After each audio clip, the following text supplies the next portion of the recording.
بسم اللہ الرحمن الرحیم۔ السلام علیکم عزیز طلبہ، اللہ تعالیٰ آپ کو خیریت سے رکھے۔ آج ہماری سلیبس کی دوسری غزل، جس کے شاعر ہیں شیخ غلام حمدانی مصحفی، ان کی پہلی غزل ہے۔ آپ خوش قسمت ہیں کہ آپ کی یہ کتاب پھر سے پڑھ رہے ہیں، ریوائز کر رہے ہیں۔ آج کی غزل ہے کہ دنیا میں جب تلک کہ میں اندوہگی رہا، غم دل سے اور دل سے میرے غم کری رہا۔ دنیا غموں، دکھوں، تکالیف کا گھر ہے، اور شعراء چونکہ زیادہ حساس ہوتے ہیں، وہ زیادہ قریب سے دیکھتے ہیں، زندگی کے حالات کو زیادہ محسوس کرتے ہیں، زیادہ قریب سے دیکھتے ہیں، اور یہ حقیقت بھی یہی ہے کہ دنیا غموں اور دکھوں کا گھر ہے۔ وہ کہتے ہیں کہ دنیا میں جب تلک کہ میں اندوہگی غمگین، پریشان، غم لاحق ہوں۔ کہتے ہیں کہ دنیا میں جب تک میں رہا ہوں، میں اندوہگی، غم، پریشان رہا ہوں، غم دل کے اور دل غم کے قریب ایک دوسرے کے پاس۔ کہتے ہیں کہ میرے غم جو دل کے پاس رہے اور میرا دل غم کے پاس رہے۔ مختصر یہ کہ میں جب تک زندہ رہا ہوں، میں پریشانیوں میں الجھا رہا ہوں، میں اندوہ، غم، درد، تکالیف میں مبتلا رہا ہوں۔ میری زندگی کا کوئی لمحہ نہیں ہے جس میں خوش ہوا ہوں۔ میں غموں کی دنیا میں ہی زندہ رہا ہوں، الجھا رہا ہوں۔ رونے سے کام بس کے اے شب ہم نشیں رہا، آنکھوں پہ کھینچتا میں سر آستیں رہا۔ اس میں کہتے ہیں کہ اپنے عشق کی داستان شاید بیان کر رہے ہیں۔ کہتے ہیں کہ رونے سے کام بس کے اے شب ہم نشیں رہا، کہ اے میرے دوست ہم نشیں ہے دوست، کہ رات کو میں صرف روتا رہا ہوں، مجھے رونے سے ہی کام رہا ہے۔ آنکھوں پہ کھینچتا میں سر آستیں رہا۔ ٹھیک ہے، آستیں جو پہلو ہوتا ہے یا بازو ہوتا ہے، ٹھیک ہے، کہہ رہے کہ آنکھوں کے اوپر میں بار بار اپنی آنکھیں چھپاتا رہا ہوں، ان کو پونچھتا رہا ہوں، آنسو صاف کرتا رہا ہوں۔ تو دوست کو بتا رہے ہیں کہ دوست پوری رات میں جو ہے نا وہ اپنے غم میں روتا رہا ہوں، پریشان رہا ہوں، اپنے عشق کی داستان یاد کر کے، اپنے محبوب کی بے اتنائی، اس کی بے وفائی یاد کر کے میں ساری رات روتا رہا ہوں۔ نازک مزاج تھا میں بہت اس چمن کے بیچ، جب تک رہا تو خندہ گل سے حزیں رہا۔ حزیں ہوتا ہے جس کو حزن لاحق ہو، غم لاحق ہو، خندہ خوش ہونا، کھلکھلانا، ہنسنا، گل پھول، چمن باغ۔ کہہ رہے کہ میں اتنا نازک مزاج تھا، میں نازک ہو گیا کہ چھوٹی چھوٹی باتیں فیل کرتا تھا۔ کہہ رہے کہ میں نازک مزاج تھا اتنا اس چمن کے بیچ اس باغ میں، اتنا میں نازک مزاج تھا کہ جب تک رہا خندہ گل سے حزیں رہا، کہ پھول کھلنا، خندہ گل، پھول کا کھلنا۔ کہہ رہے کہ جب پھول کھلتے تھے تو میں ان سے پریشان ہو جاتا تھا، اور یہ حقیقت ہے۔ مصحفی صاحب یہ بجا فرماتے ہیں کہ جب انسان اندر سے ٹوٹا ہوا ہو، پوری دنیا میں میلہ لگا ہوا ہو، تو آپ کو وہ اچھا نہیں لگے گا۔ جب انسان کی اصل خوشی کا باعث انسان کا اندر ہے، انسان کا باطن ہے، جب باطن میں آپ خوش ہوں گے، اندر سے آپ خوش ہوں گے، تو آپ کو پوری دنیا خوش نظر آئے گی، آپ کو ہر طرف پھول ہی پھول کھلے نظر آئیں گے۔ لیکن اگر آپ اندر سے ٹوٹے ہوئے، آپ کو کوئی غم لاحق ہے، پریشانی لاحق ہے، تو وہ یہ حقیقت ہے کہ رونے سے نازک مزاج تھا میں بہت اس چمن کے بیچ، جب تک رہا خندہ گل سے حزیں رہا، کہ جب پھول بھی کھلتے تھے تو میں ان سے بھی پریشان ہو جاتا تھا کہ یہ کیوں کھلے، یہ کیوں ہنس رہے ہیں۔ ہمدم جو دیکھتا ہوں تو پہلو میں دل نہیں، بیٹھا تھا اس کے پاس میرا دل وہی رہا۔ ہاں جی، ہمدم دوست کہہ رہا ہے کہ میں اپنے پہلو میں دیکھتا ہوں، پہلو یہ دل والی جگہ، ٹھیک ہے، ایک سائڈ۔ کہہ رہے ہیں کہ جب میں ہمدم دوست جب میں دیکھتا ہوں تو میں اپنے پہلو میں دیکھتا ہوں، میری نظر پڑتی ہے تو میرا دل تو وہاں ہے ہی نہیں، میرا دل غائب ہو گیا ہے۔ پھر مجھے خیال آیا، بیٹھا تھا اس کے پاس میرا دل وہیں رہا۔ کس کے پاس؟ محبوب کے پاس۔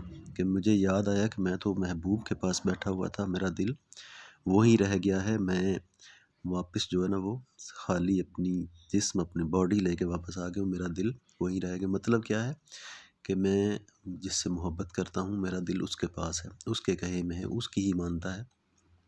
اب تو وہ دل میرے کہے میں رہا ہی نہیں ہے، اور وہ محبوب کے پاس ہی رہ گیا ہے، میں خالی اپنا جسم لے کے آ گیا ہوں۔ آخر کو ہو کے لالا اگا نو بہار میں، خونے شہید عشق نہ زیر زمیں رہا۔ آتش کا شعر ہے کہ زیر زمیں سے آتا ہے جو گل سزر بکف، قارون نے راستے میں لٹایا تھا خزانہ کیا۔ یہ حقیقت ہے کہ قارون کا راستہ جو خزانہ جو راستے میں لٹ گیا تھا، جو زمین بوس ہو گیا تھا، جو سمندر بوس ہو گیا تھا، در حقیقت جو پھول کھلتے ہیں ان کے اندر جو زردانے ہوتے ہیں، جو زرد رنگ کے چھوٹے چھوٹے دانے ہوتے ہیں، در حقیقت وہ سونا تھوڑا تھوڑا باہر آ رہا ہے۔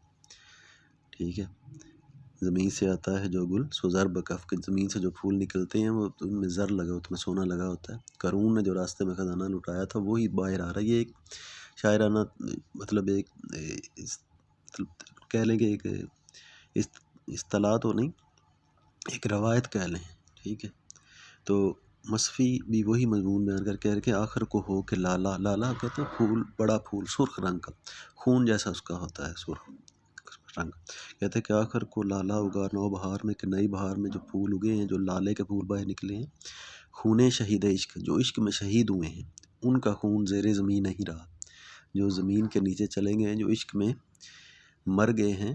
ٹھیک ہے، مثال کے طور پہ لیلا ہے، مجنوں ہے، ہیر رانجھا، سسی پن، جو بھی عاشق گزرے ہیں اس میں سے کہہ رہے ہیں کہ جو پھول باہر آ رہے ہیں سرخ رنگ کے، در حقیقت وہ جو عشق میں شہید ہوئے ہیں ان کا خون جو ہے نا پھولوں کی صورت میں باہر آ رہا ہے۔ دی جان ایسے ہوش سے کہ اپنی کے خلق کو، جینے کا میرے تا دم آخر یقینا۔ کہہ رہا کہ میں نے جان ایسی دی ہے عشق کی راہ میں نے اپنی جان ایسے ہوش و حواس سے دی ہے کہ خلقت کو، جو دنیا کو میرے مرنے کا آخر دم تک یقین رہا، جینے کا، کہ یہ جی رہا ہے، مرا نہیں ہے۔ مطلب کیا ہے کہ میں نے ایسے ہوش و حواس سے اپنی جان دی ہے۔ ٹھیک ہے، تو کسی کو یقین نہیں آیا کہ اس نے جان دے دی ہے۔ تو اگلا شعر جو نا وہ حاصل غزل ہے، بیت الغزل ہے، اور آپ کے لیے خاص طور پہ نوجوان نسل کے لیے یہ بہت معنی رکھتا ہے۔ اس پہ اگر عمل کریں گے تو زندگی میں کامیاب ہوں گے۔ یارانے گرم رہو تو سب آگے نکل گئے۔ یاران، یار کی جمع، گرم رہو تیز چلنے والے، یارانے گرم رہو تو آگے نکل گئے، سب آگے نکل گئے، ان سے میں ننگے قافلہ پیچھے کہیں رہا۔ ننگے قافلہ جو قافلے کی شرمندگی کا باعث ہو، جو بے عزتی کا باعث، کہہ رہے کہ میں ان میں سے جو قافلے کے لیے شرمندگی بنا ہوں، میں پیچھے ہی رہ گیا ہوں۔ جو تیز چلنے والے، جیسے اقبال نے کہا تھا نا کہ چلنے والے نکل گئے ہیں، جو ٹھہرے ذرا کچل گئے ہیں۔ یہ اقبال کی شاعری کا حاصل کہہ لیں، بلکہ یہ شعر ہی زندگی کا حاصل ہے کہ چلنے والے نکل گئے ہیں، جو ٹھہرے ذرا کچل گئے ہیں، کہ جو چلتا ہے ہمیشہ انسان وہ نکل جاتا ہے، جو ذرا ٹھہرے وہ کچل گئے ہیں۔ وہ وقت ان کو کچل دیتا ہے، دنیا ان کو کچل دیتی ہے، اس لیے مسلسل چلنا ہی زندگی ہے، حرکت کا نام زندگی ہے۔ تو مصفی صاحب بھی یہی کہتے ہیں کہ یارانے گرم رہو تو سب آگے نکل گئے، کہ جو تیز چلنے والے تھے وہ سارے آگے نکل گئے ہیں، ان میں سے میں ننگے قافلہ پیچھے کہیں رہا۔ تو میں جو بے عزتی کا باعث ہوں، میں پیچھے ہی رہ گیا ہوں۔ میں بھی اگر تیز چلتا تو میں بھی آج کسی منزل پہ پہنچا ہوتا۔ رکھوں میں روک کیوں کر دل اپنے کو مصفی۔ ہاں جی، آخری مقطع ہے جس میں شاعر نے اپنا تخلص بھی رکھوں، کہہ رہے ہیں کہ رکھوں میں روک کیوں کر دل اپنے کو مصفی، میرے کہے میں اب تو میرا دل نہیں رہا۔ یہ خالص عشق کی بات ہے، پیار کی بات ہے۔ کہہ رہا ہے کہ میں اپنے دل پہ اب کیسے کنٹرول رکھوں، میرے کہے میں اب میرا دل نہیں ہے۔ بات وہی ہے کہ ہمدم جو دیکھتا ہوں تو پہلو میں دل نہیں، بیٹھا تھا اس کے پاس میرا دل وہیں رہا، کہ میں محبوب کے پاس بیٹھا تھا میرا دل وہیں رہا ہے۔ اب میرے دل میں یہ کیسے کہے میں کیسے ہو سکتا ہے جب وہ میرے پاس ہی نہیں ہے۔ ایک چیز پاس ہی نہیں ہے تو وہ کہے میں کیسے آئے گی، وہ اس کا کہنا کیسے مانے گی۔ تو یہ شاعری کا سٹائل ہے، کہہ رہے ہیں کہ رکھوں میں روک کیوں کر اپنے دل کو مصفی، میرے کہے میں اب تو میرا دل نہیں رہا، کہ میرا دل جو نا میرے کہے میں رہا ہی نہیں ہے، تو میں اس کو کنٹرول کیسے کروں، کیسے اپنے کہے منوں، کیسے اپنی باتیں منواؤں اس سے۔ اب یہ ممکن ہی نہیں، کیونکہ یہ نہ تو میرے پاس ہے نہ میرے کہے میں ہے، یہ کسی کو ہو گیا ہے، میں نے کسی کو یہ دل دے دیا ہے، تو اب یہ ساری باتیں جو ہے نا یہ اس کی مانتا ہے، اس کے کہے میں ہے، میرے حوالے سے اس کو کوئی، میری بات کسی بات کا بھی اس کو اثر نہیں ہوتا۔ اور یہ غزل تھی، خوبصورت غزل ہے، ایک بار دو بار آپ نے اس کی ریڈنگ کرنی ہے، اس کی تشریح کرنی ہے، اس کی مشق بھی ساتھ ساتھ کریے، کیونکہ ایک ایک غزل ہے تو آپ کوشش کریں کہ ساتھ ساتھ ہی کام نمٹا دیں۔